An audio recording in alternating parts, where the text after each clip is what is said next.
The unsurpassed, penetrating, and perfect truth is seldom met with, even in 100,000 myriad kalpas. Now we can see and hear it, we can remember and accept it. I vow to make the Buddha's truth one with myself. Homage to the Buddha, homage to the Dharma, homage to the Sangha.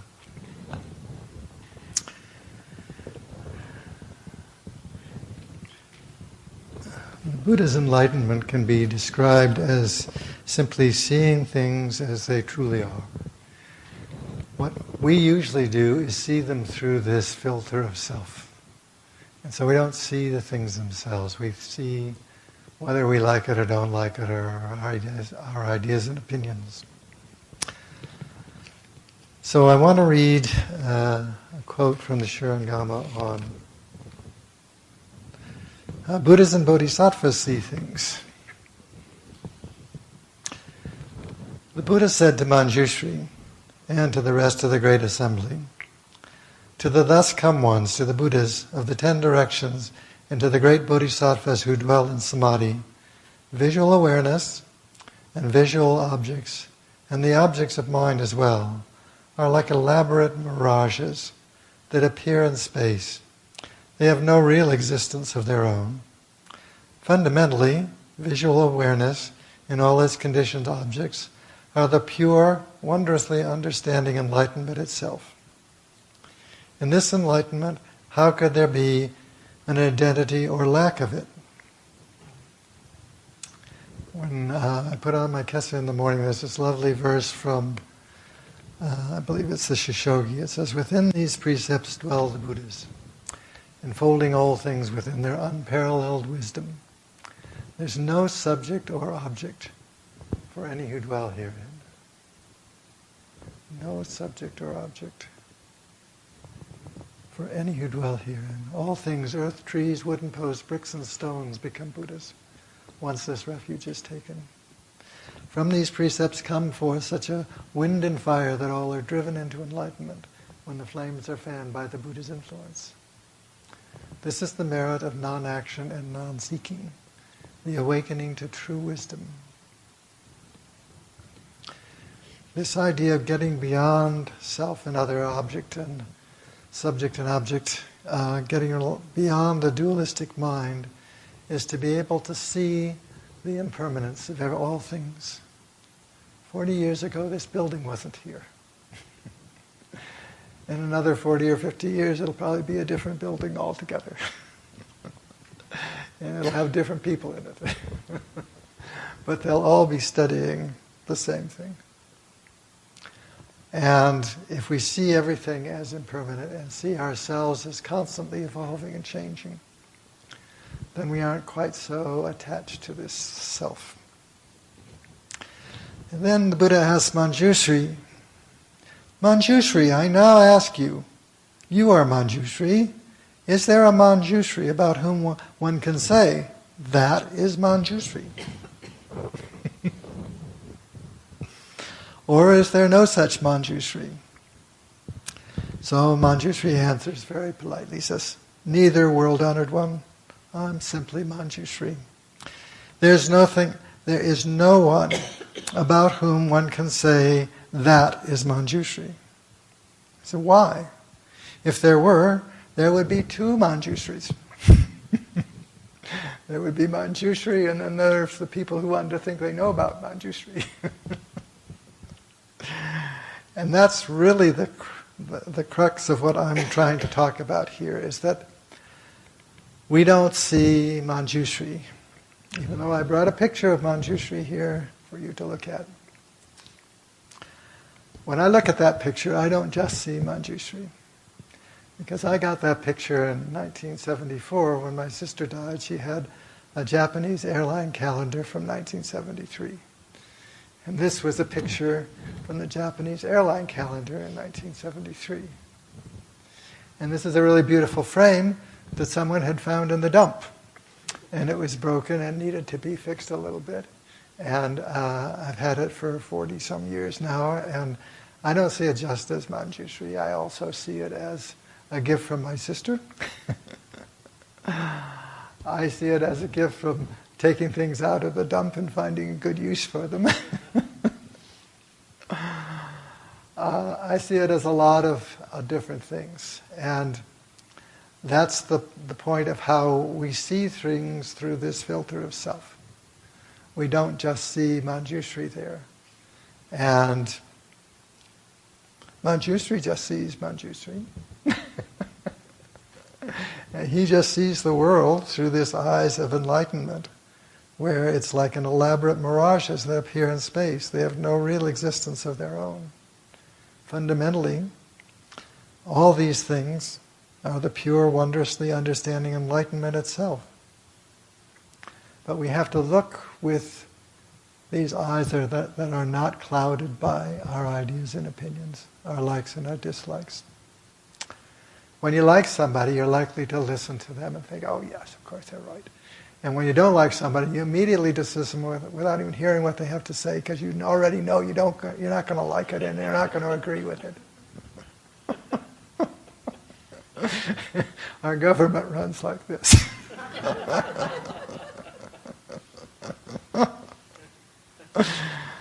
And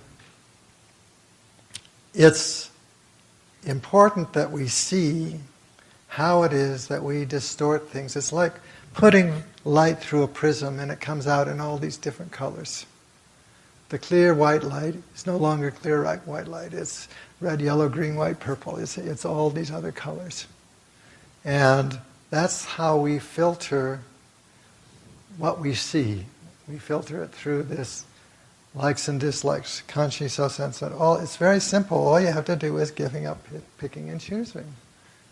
It's not all that difficult, except we're so conditioned.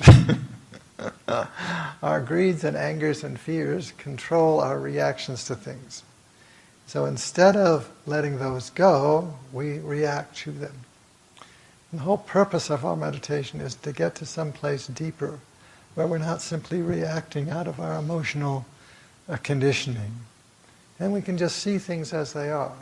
But we have to see ourselves first, as we have to see how we deceive ourselves, how we distort, how we look at things.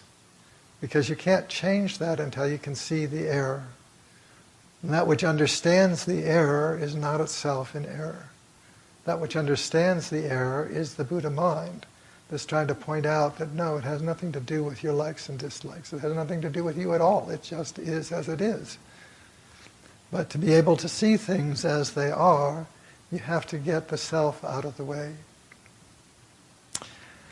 The Buddha then said, the same is true of the wondrously understanding essence of our visual awareness and also the objects we observe in space. All are the wondrously understanding supreme enlightenment, pure and perfect true mind. It is a mistake to consider them as separate, as observed objects, space, and visual awareness, or as awareness of sound or other kinds of awareness. What he's trying to point out is that the awareness itself is the Buddha nature. We all have it, but we all also distort it. And we have to see what it is that we are doing that distorts that awareness. We have to see when we're griping about somebody and saying, oh yeah, they always do that. Well, maybe that's not true. Maybe they don't always do that. Maybe I don't always have to be bugged by it. Maybe I can just let them do what they do and not be bugged by it, not be bothered by it, not like it or dislike it, just see it as it is. What if you're in a traffic jam and you're stuck there for 5 minutes? Why don't you just meditate? Enjoy the fact that you don't have to drive. Or you could get all worked up, but you're going to be 5 minutes later than you hope to get there and whatever. I mean, we have to see how we create the suffering out of the situation. The situation, the conditions, are not the source of the suffering. It's how we react to them. And our reactions are something that we have a small amount of control over. Because we can see what it is we're doing if we're meditating. If we're still enough in our meditation to actually see how we are reacting emotionally and realize, oh, It's like being offered a distraction, and you decide, oh, not for me, thanks. I heard a talk that Master Daisu gave about addictions, and he said in Canada, instead of saying no, he says they say, none for me, thanks. They're very polite. Well, we have to see that we are being offered these addictive things. Our fears, our greeds, our desires, our aversions, our likes, our dislikes, our worries. All of these things are being constantly offered to us by Mara. Mara is the chief tempter. And these things get thrown up from our minds because we're conditioned to buy into them. And we have to see that we are conditioned in that way. And we have to, when we see that, we're seeing from the Buddha nature. When we see the self getting in the way there, when we see the fears or angers or greeds or our likes and our dislikes, it's the Buddha that sees those. It's the Buddha that just says, no, you don't have to react to that. You can just let it go. You don't have to get involved in those things. It's like constantly we're being offered this addictive heroin of angers and fears. And we buy into it because that's just what we're used to doing. And we don't have to turn pain into suffering. The pain itself is just sensation. The suffering is not wanting it to be there. So as I get older, it's a little harder to get up and down with bowing these days. But it's just being as old as I am. And I know it's not going to get any better. In fact, it may get a little bit worse. And it really just doesn't matter. It's just what the body does. And when you don't buy into the fact that this is a big deal, then it becomes less of a big deal. It's a very subtle little shift on how we perceive things. And when somebody, say, insults you or does something rude or interrupts you or whatever, and you can get upset about that, or you can just let it go. It fundamentally doesn't matter. But if you get all upset because you don't like that, then it does matter. And the matter is that matter is the suffering that we put on to the situation. And every time something comes up that we don't like or that we do like, then we either grab at it because we want it or push it away because we don't want it. Rather than just see it as one of these passing mirages. It's not real. All of these things are just, they're temporary, everything. We're all temporary. And buildings are temporary, people are temporary, dogs and cats are temporary. This moment is the only thing we have. And that's permanent. And it's just the present moment, and everything else is changing. And so if you come back to this present moment, well, you're okay. I mean, you might be a little bit bored by my babbling, but you're okay. You can handle this.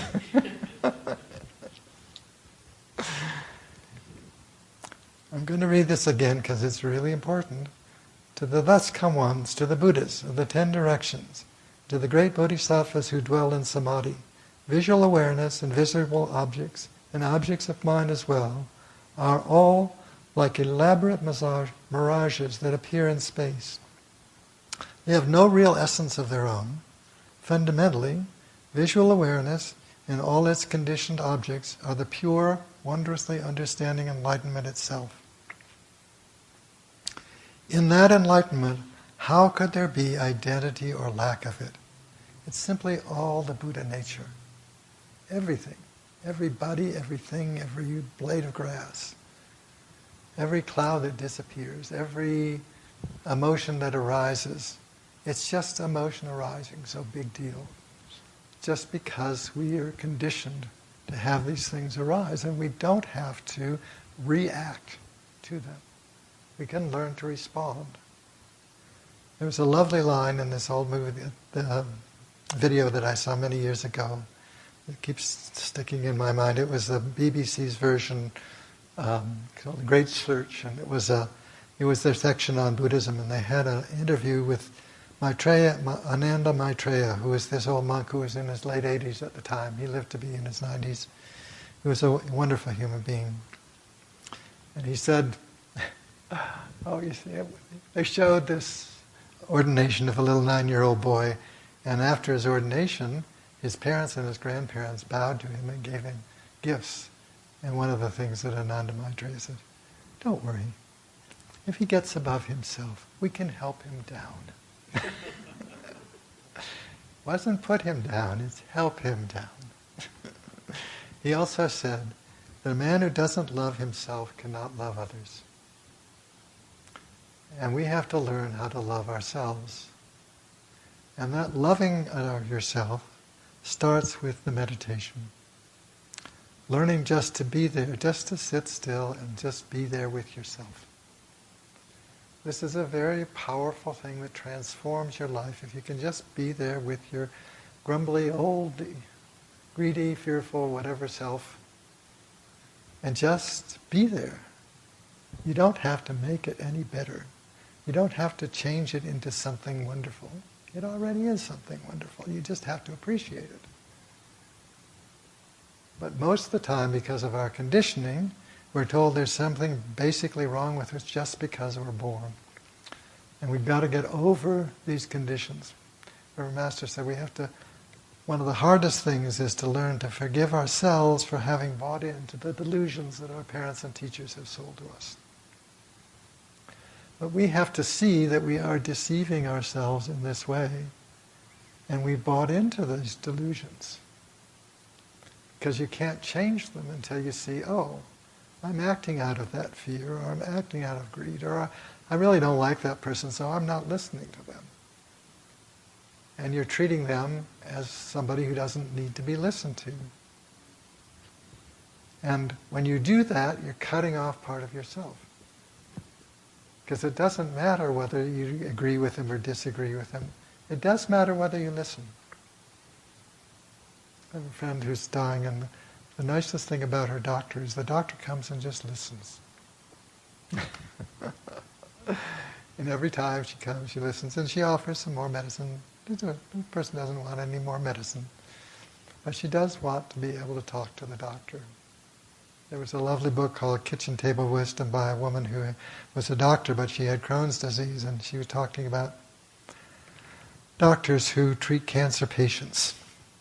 And all they have to do is the chemotherapy. They didn't have anything else to treat. And this one doctor, he told the cancer patient, he says, well, it's not working. I don't have anything more to give to you. And the guy wanted to come have another thing because he wanted just to talk to the doctor. And that wasn't part of the doctor's protocol, he wasn't programmed to say, oh, why don't you just come on in and we'll talk for an hour a week. Because that's all the guy really wanted. And that was what's going to help him, is just have somebody listen to him. He just needed a friend. And the doctor was just that person. But the doctor was programmed to think, well, if I can't give him therapy, I don't have anything to give him. And he didn't realize that he could give him his attention. He could listen. He could just be there. He could just love him. And that's all he needed. We did a memorial yesterday for a couple who both died within the last month, within weeks of each other. She had been deaf from birth, so she didn't know how to speak either because she never heard language. But she was an incredible communicator. And she was a very, very loving person. And she made it very clear how much she loved people. But she loved herself. I think her mother, her sister-in-law was saying, your mother must have done something really wonderful because she truly loved herself and she loved other people. The doctor told her about 2 months ago that she had cancer and was going to die. There was nothing they could do about it. And the translator was there, the sign translator was there, and she got it, and she looked glum for a minute. It was only maybe 10 seconds. Then she looked up and she gave the doctor a huge smile and made, "I love you," sign to the doctor. And that was her reaction to the news about having cancer. And it was just amazing. I mean, this woman, I met her only a couple of times before she died, but her social workers, she had 2 social workers, she had a translator and a conservator. And these people went out of their way to help these people because she was so loving. And it was just that she had to learn to communicate from her heart without ever having to use words.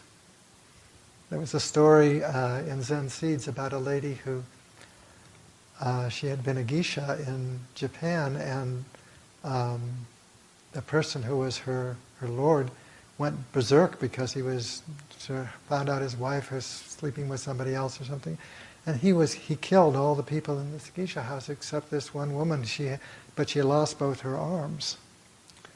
And she became a Buddhist monk, a nun.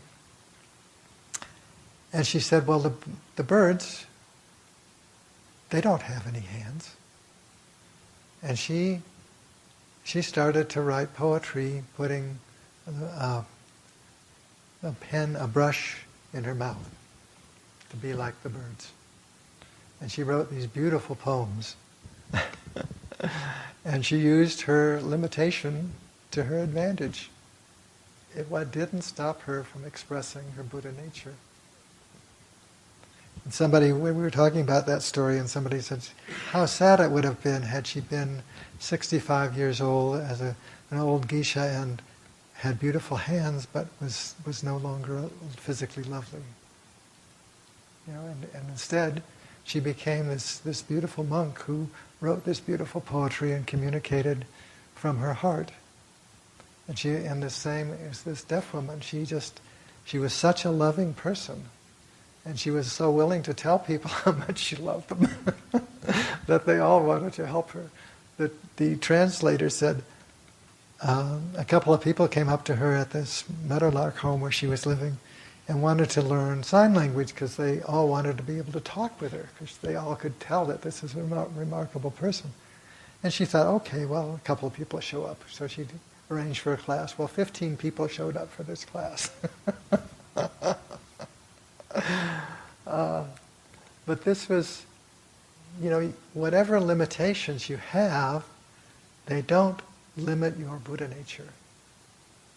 We limit our Buddha nature by clinging to our greeds and our angers and our worries and our fears, our likes and our dislikes. Because we distort this original purity that's already there by not being able to see that. And changing our perception is a very subtle little thing. It's like looking through a lens and turning it and coming it into focus. Or a radio station that's all this static and you just make a little adjustment and it's right clear. And that's exactly what we have to do, is to make these little fine-tuning adjustments in our perception of things to see how we create the suffering out of our fears and angers and our conditioned reactions to things. And that we have a choice. Like my little niece who's had the nemesis dragon and was giving me all these little gifts, and I was saying, oh, I think this nemesis dragon is getting converted. And I started getting more and more gifts. I ended up with a little girl's umbrella, which is a clear plastic with purple and pink flowers. And I said it that way. I said, wow, this nemesis dragon is really getting converted. But the nemesis dragon did not want to speak. But it was getting converted. And this conversion is what we do when we start loving ourselves. The 4 wisdoms, the bodhisattva mind, these are all ways of loving yourself. Tenderness, benevolence, sympathy, compassion. Keeping the precepts, being generous. I mean, it's all right there. all the Buddha Dharma is trying to explain to you what it is that you need to do in order to be a loving person. And you already know how to be a loving person. You just have to do it. It's not that you have to get information. You just have to learn to take that information and manifest it in how you deal with yourself and others. And it's not that difficult. In fact, it's a lot easier than hanging on to our fears and grumbles and dislikes and all of those things. That takes a lot of work. Suffering actually is enormously difficult. I got depressed when I was a teenager after my father died, and it was just too much trouble. Because a being is a natural, joyful thing. And there's just a joy in being alive. And if we don't realize and can't realize that, well, just keep meditating, because it'll pop up all on its own. You just have to get yourself out of the way. And it's just not difficult. It's just that you have to do it. And you have to see where you're creating this self and other, and seeing, I'm looking at you, and seeing how, whether you're seeing a you there or whether you're seeing the Buddha there, depends on how you look at it. And it's taking off this filter of self that allows you to see things as they are. It's not difficult to do. Let's see what else I was going to say. I did have notes. Picking and choosing. I think I've done just about everything. We have an infinite source of compassion. Remember, Master Chusen wrote this beautiful song when he died, just before he died. And he describes the Buddha nature as that which fills and contains all things.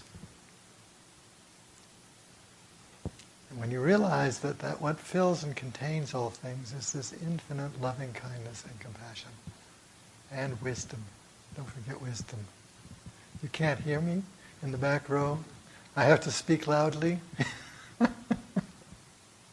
I don't speak loudly.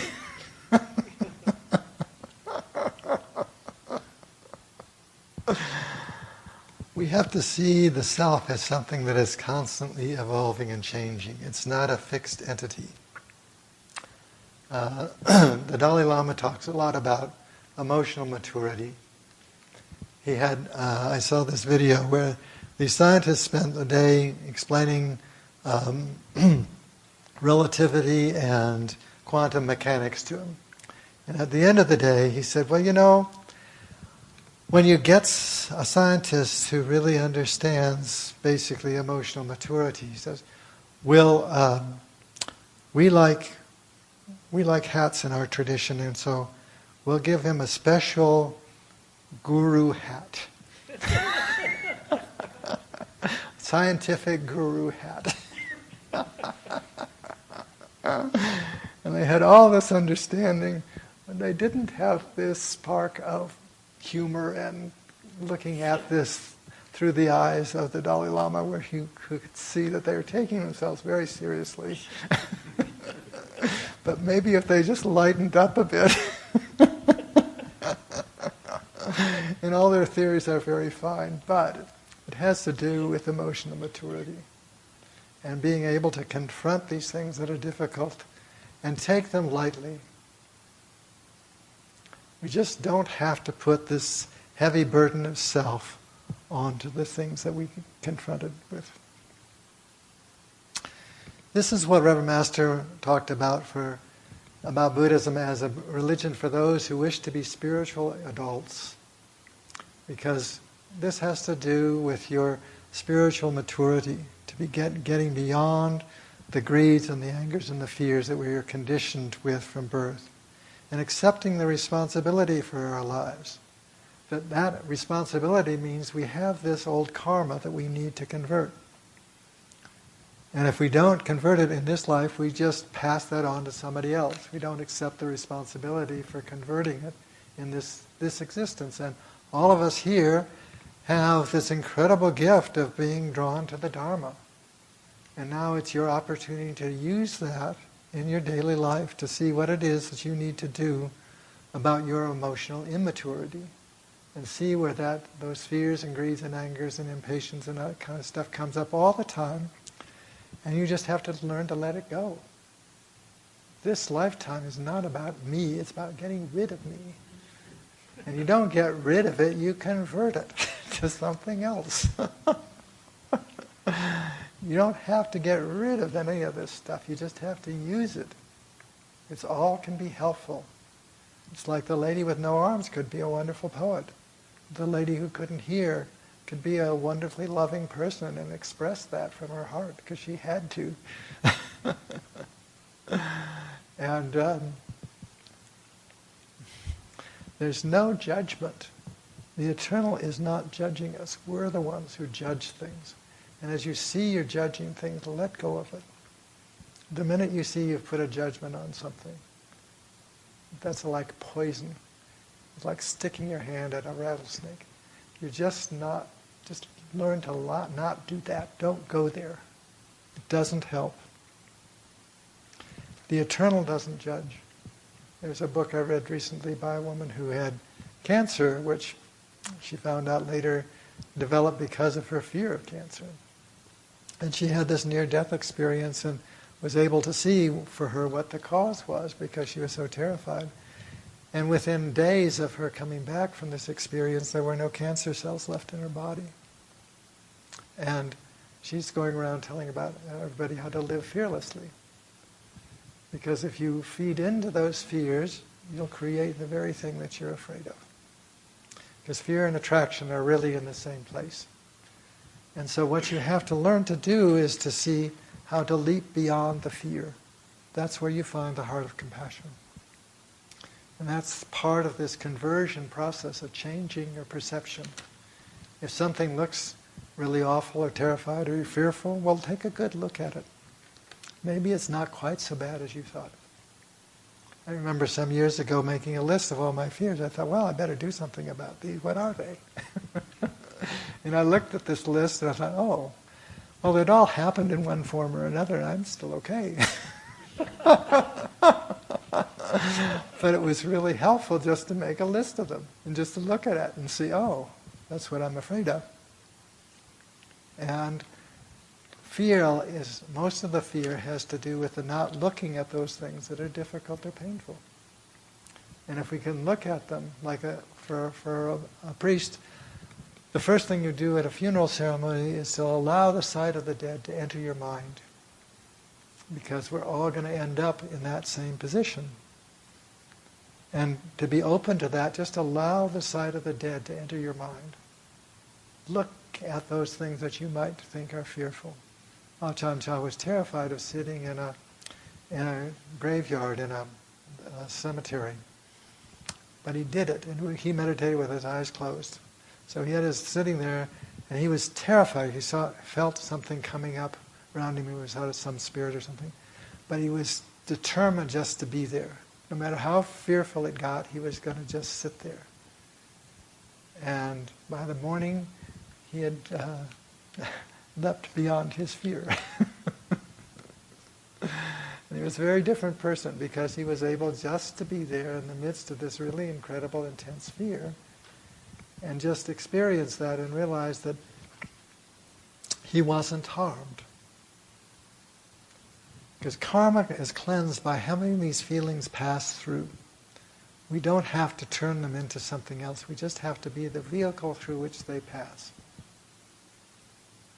And our willingness just to be that vehicle is to not worry about how these strong emotions are affecting us, just to be there with them.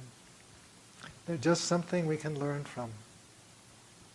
And if we open our hearts and say, well, what can I learn from this pain? Or what can I learn from this fear? It's like my friend who was dying of AIDS, and I asked him, I said, how you doing, John? He said, well, I had a new pain. I said, well, what did you do with it? He said, well, I explored it. And my heart just leapt for joy at this teaching, because he was going to look at it like he was looking at the Buddha, or looking at this picture of Manjushri. He was just looking. He was just experiencing it, just going into that, seeing what it was. He was dying of AIDS, which was very painful. This was almost 30 years ago. And they didn't have a lot of the medications they have now. And he just did it with his open heart, exploring the pain.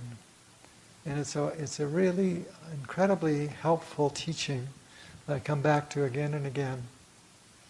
But when we're in the midst of this ourselves, where we're deceiving ourselves about something, it's very hard to see that we're deceiving ourselves because we've bought into the delusion that there's something to be afraid of, or something I don't like, or something that's really awful.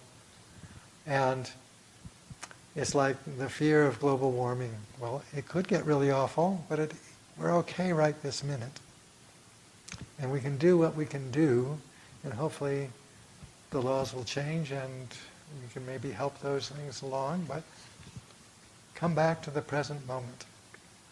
If we project out what's going to happen, our worst fear will be, oh, this is awful and we can't live with this forever, I might as well just kill myself.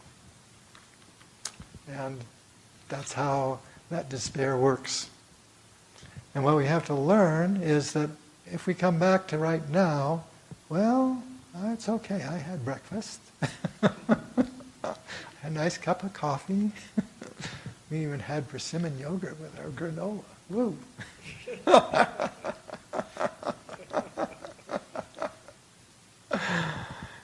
It's just this present moment is okay. And the more we're okay with ourselves, the more we're okay with whatever is happening. And realizing those external conditions are not the source of the suffering. If we're taking those and experiencing those as suffering, it's because of how we react. It's not because of the conditions. There were Tibetan monks who were tortured by the Chinese, and the ones who were really deeply into their meditation were able to take it without it being a hell for them. And that's what Kishtagarbha does. He goes to the gates of hell and tells everybody they don't have to go there. You don't have to go there. You do not have to create suffering for yourself.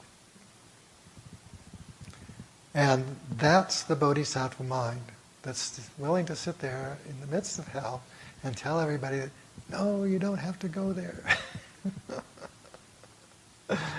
And we have to see, when we deceive ourselves, we're experiencing suffering. So every time we're experiencing suffering, look at that and say, well, what is it that I don't understand here? Because the experience of suffering is an experience of our own ignorance. When there's something we don't understand, we will take that as suffering. And if you experience the suffering and ask the question, what can I learn from this? How can I see the Buddha in this?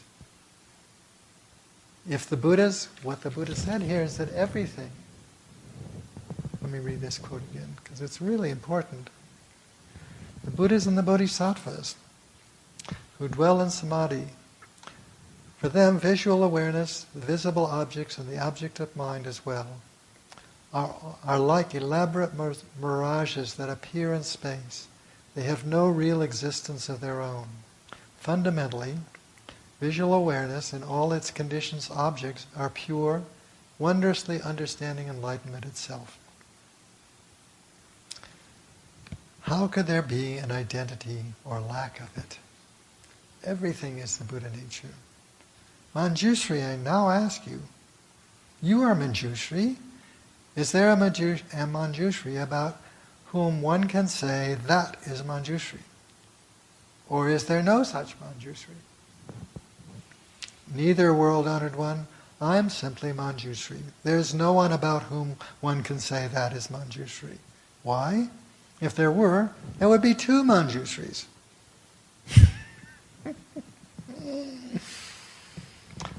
If you look at your opinions about other people, there are two of them.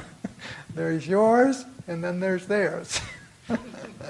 And you've created this monster because you created this thing that doesn't have the Buddha nature. That's just an awful being. The Buddha said the same is true of the wondrously understanding essence of our visual awareness, and also the objects we observe, and of all space. All are the wondrously understanding of supreme enlightenment, the pure, perfect, true mind. It is a mistake to consider them as separate, as observed objects, space, and visual awareness, or as awareness of sound and other kinds of awareness.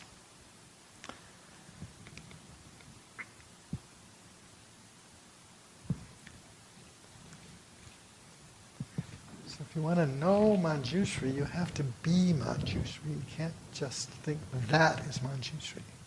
That's just a picture from a calendar 40 years ago. And this nice old frame that's been brought back to life. This is the frame up of our selves.